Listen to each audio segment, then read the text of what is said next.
Take a look at what the vote share is like for the various parties across the 4 states. We are starting with Rajasthan, where the BJP has stormed back into power, and how they've got over 140 seats. The vote share looks like this: 44% have gone with the BJP, 29% with the Congress, others have 25%. And interestingly, we're also getting to know now how many percent of the people actually used none of the above option, that is Nota. That is 2% for Rajasthan. Now let's look at the next state.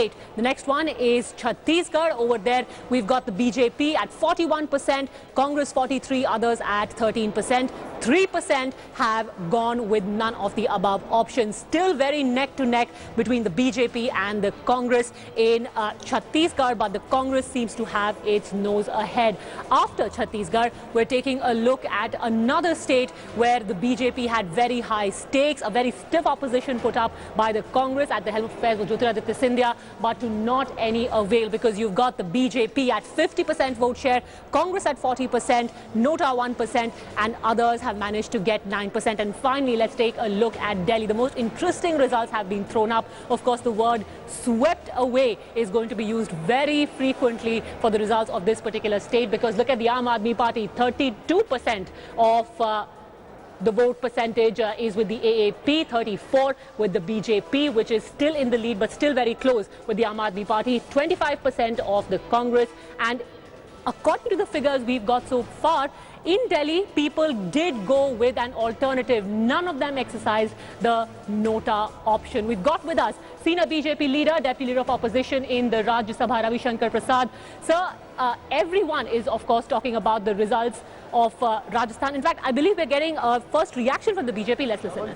का भी वो अभिनंदन करेंगे और उन्हें भी बधाई देंगे. धन्यवाद. भारतीय जनता पार्टी जिंदाबाद. भारतीय जनता पार्टी जिंदाबाद. Celebrations outside the BJP headquarters started as early as 8 a.m. in the morning. That's how sure they were of their victory. It's over to my colleague Shivda. Thanks, Padmaja. Very interesting things happening both on and offline. Of course, we're here to give our viewers a really good sense of some of the jibes being taken on Twitter, on social media at large. First thing I wanted to point out is among the trends on Twitter right now, Rahul Gandhi figures as one of them, and there's a very good reason why that's happening.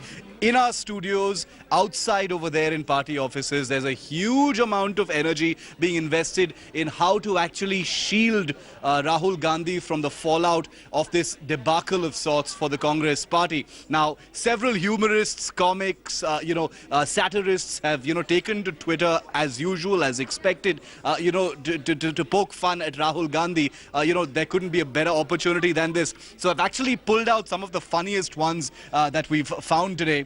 Madhu Menon says, how can you call Rahul Gandhi responsible for this defeat? He didn't actually do anything. Gapistan Radio, very popular Twitter handle, says, Rahul Gandhi is a wave or a particle. They're poking fun at the media lexicon as well. There is a Rahul Gandhi wave. Rahul Gandhi is under it, says the very popular faking news satire website. Shri Jhunjhunwala says, breaking news, again poking fun at the media. Rahul Gandhi calls emergency meeting at home to discuss voters' escape velocity from the Congress party.